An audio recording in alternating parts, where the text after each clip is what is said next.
firm in New York. I didn't bother to write down the law firm because I realized it doesn't matter. Who is Cliff? He's played by Andre Nemec, who actually went on to become a writer. Really? Yeah, let's see here. We go. Well, let's see. Started out doing. Well, he's definitely a good actor, so there you go. Well, he started out doing TV. He then went on to write Mission Impossible: Ghost Protocol. Well, co-write that. Teenage Mutant Ninja Turtles. The Michael co-write that one. He co-wrote the sequel Out of the Shadows. He's writing for Zoo currently. Okay. On upcoming projects, he's actually working on the next Beverly Hills Cop movie. And as far as acting goes, this was, I think, one of his few major roles. Quote unquote. Quote unquote. Well, actually, I think this is actually his only major role because he mainly did a lot of guest work, and his last role before 2015 was in Lois and Clark. He played Jerry White. Okay. Jerry White. Well, his last role was a cameo in Project Almanac. Well, he hit on Veronica because really they knew each other. Blah blah blah blah. Reminds me of that Rick guy from the movie. I was thinking that, and he probably didn't want to use the character again. Yeah, that's probably what it was. Thank you. I was wondering why it reminded me of somebody from the movie. Thank you. Yeah, I think they gave some of his traits to Lance Dowds in the Clerks 2. So, I do love the fact that. Oh, and speaking of which, the plot of this with Dante's dad trying to get him to go do a better job, it actually feels like the plot of Clerks 2. It really does a little bit. Where he's thinking of just going to Florida and doing that car thing, the car wash thing, because it's what's expected of him. Yeah, it does feel like that. Yeah, so why do I have the feeling that he saw us, he thought, it's shit. It's a good storyline. Let's just go with it. It's a shit pilot, but it's a good storyline, so. Yeah, well, it also worked better in Clerks too. Yeah. So, with Jennifer Schwalbach being in that movie as well. Yeah. Anyway, I did enjoy the line that Dante tried to kick him out, and he said, "We're closing." And Cliff asked, "I thought you were 24 hours," and Dante's reaction was, "Not at night too," which doesn't make any sense. It's like Sex Panther. 60% of the time, it works all the time. So we talk about how come Dante and them don't like Cliff. Apparently, they were painting Bookley Tower. And the water tower. The water tower, yeah. So stupid. They were graffitiing Bookley Tower. The police caught him, and Cliff sold him out. Yeah. Basically, he froze and sold him out. So I did write down that Veronica calls him charming, focused, and motivated. And Todd comes back with, "and with silk hair that begs to be touched." And Randall, the best part was Randall, "I'd love to disagree with you, but I can't." Boy, Randall, still waters run deep there, eh? So, and I thought Jay was the closeted gay man in denial. And of course, he's an adult, and Veronica walks out. Well, then again, he's also the guy who has no shame in watching hermaphroditic porn. So, they walk out, she walks out, and Dante asks, "I really suck in high school?" And Randall does say yes. So we cut to the next morning, I guess, or later on this night. Was it later this night or next morning at this point? I think it may have been the next morning, maybe. Well, he and in Randall's defense, high school never really ends. Well, depends on where you go. He's leaving a message for Veronica. He says to ignore the other 3 messages, including ignore the bitter, hostile one. Just deal with the lonely, pathetic one, apparently. Why not?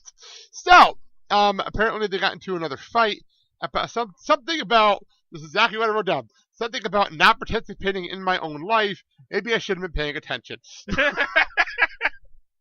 And he's going off this whole diatribe, and Randall... That actually sounds more like a Randall line. Well, Randall was in deep thought thinking about pie during this entire monologue.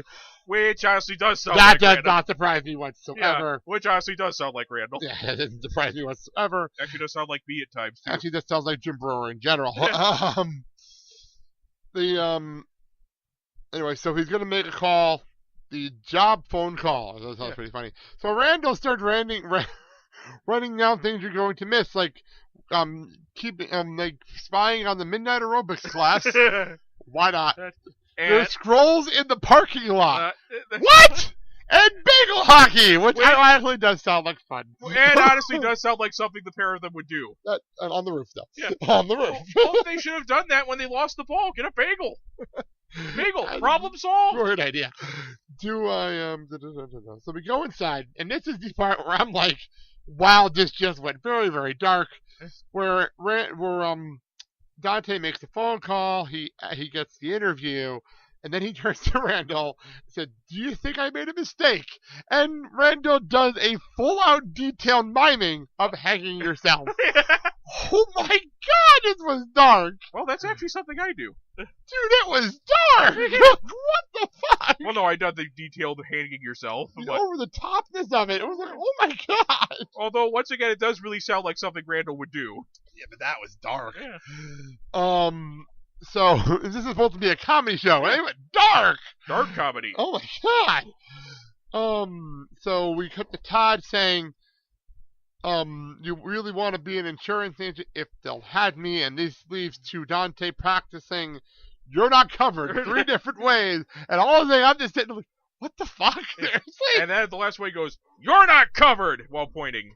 But he goes, "Wow, that actually, I like that one the best. It actually made me feel like I wasn't covered." So we, Randall runs in with an idea on how to get Sandra to like Todd, and we'll have a mixer on Thursday night. She'll get drunk, you'll look good, and do the Dante's line of needing more beer for that, which is a very funny line. Well, I'm going to have to order more beer. And that's just friends being friends. I got no problem with that joke. Very funny. It actually sounds like the only way I'll get laid. So, or was I? Needs more beer. Okay, oh yeah, right, sorry. yeah. My father lands. Oh yeah, he says we find out Thursday night, and Dante has his job interview on Friday morning. He wants to be an adult and not do this. I understand that. Yeah. But I don't know where the fuck this one came from. But Randall says my father lands jumbo jet loaded all the time. So he was the inspiration for Flight. What the fuck? I'm guessing probably the rash of drug pilots in the 1990s. Seriously. Apparently, it was so much that they actually made a joke about it on The Simpsons, where Homer, I'm not surprised about that. where Homer, looking for a new water go after getting thrown out of Moe's, actually borrows a pilot's uniform to get into a pilot's-only bar called the Black Box, and like actually winds up getting mistaken for a pilot and has to fly a plane. Like you do. So anyway, he doesn't want to have it at the Quick stop, the faux stop. full stop. And because he wants to make sure he has the reference, which leads to Randall wondering what the hell a reference is. And Todd said it's like a rap sheet with only good stuff, which might just be the best explanation for a reference sheet ever. I didn't expect it. It was very funny. There's a whole lot of truth in that. That's a very good line. So we find out at the end of this whole little scene, as Randall and Todd are storming out, that apparently they had an oath in 8th grade: you do what comes easiest. The minute it gets difficult, you quit. The fuck? It kind of sounds like a lot of people I work with. And then magically it's Thursday. Apparently magically it's Thursday night. This is a really strange time frame. Well, the sun didn't set, it crashed. I know, seriously, magically it's Thursday night. I don't know what the hell day they started the scene on. We cut back to the video store. In the middle of the mixer. In the middle of the mixer, and Sandra, I keep saying her name wrong. I want to say Sasha because I've seen the wrestling, but Sandra. She pretty much admits to burning a man in a tanning booth after 5 hours. Yeah. What the fuck? Yeah, she said she forgot he was in there because he fell asleep, and she only realized that he was in there when she smelled something cooking. I can't. Like, and you thought the miming hanging was dark. Wow. Todd Jones makes like lemonade lemonades and pretty much says, "Oh, I'm a woman who can cook."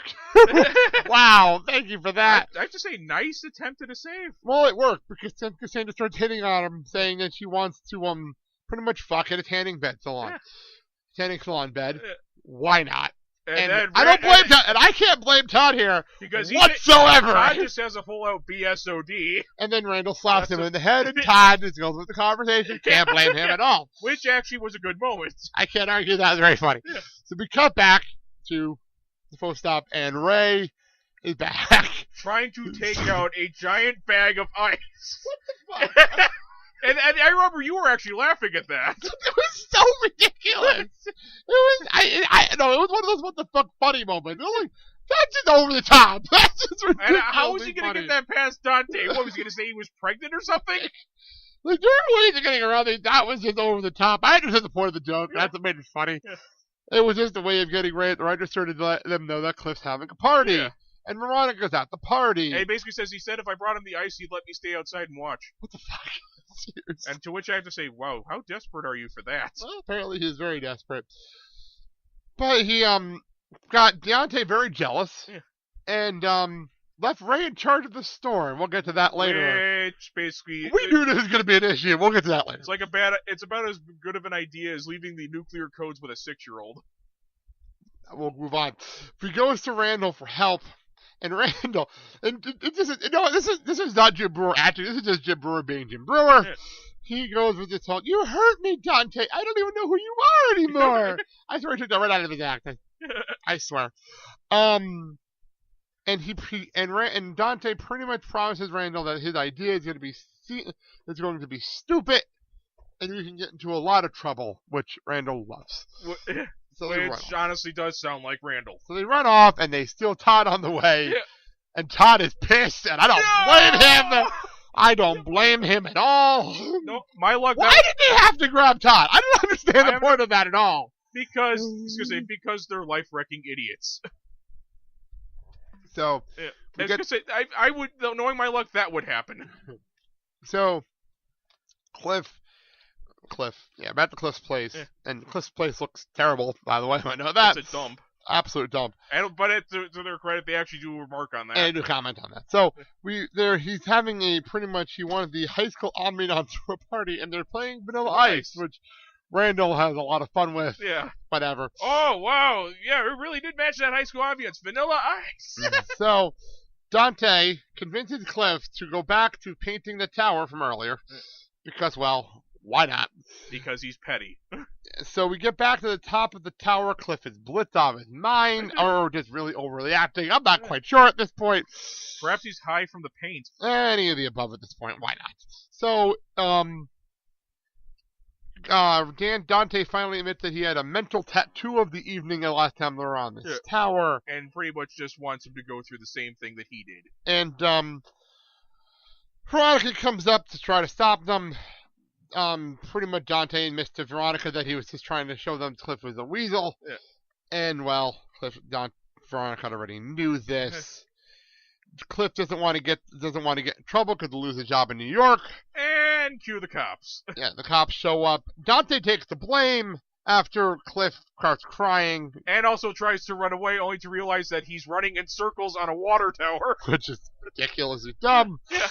Well, then again, he's also drunk off his ass, so... So Veronica actually sees this, and we cut to the cop car, where Dante and Veronica were both arrested.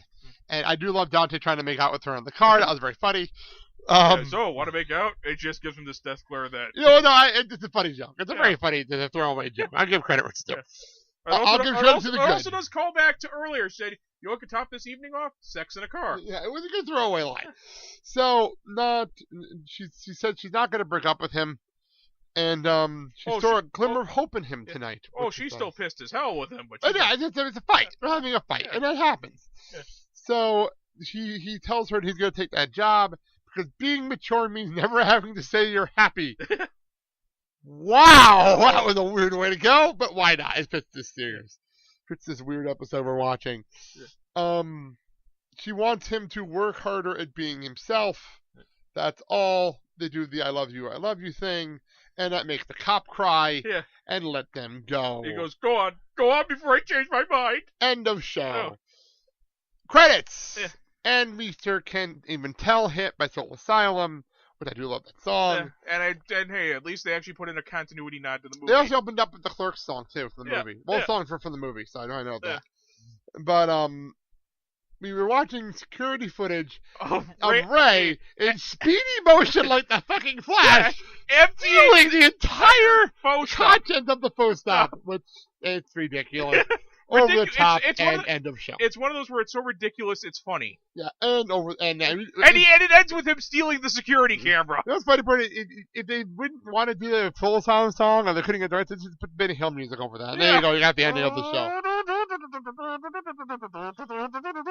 I don't know how to rate this. Like I don't think you can rate this. Like we had a weird jump. Like we had a weird jump from last. I rated Fish out of 10. I can't rate this. This is a weird show. It's not good. It's not bad. It had some moments. It's just weird. It was just a weird 22 minutes. It just suffers from being watered down. Here's what I'll do. I will put the show the actual what we watched Yeah. in the show notes on the website, and you can watch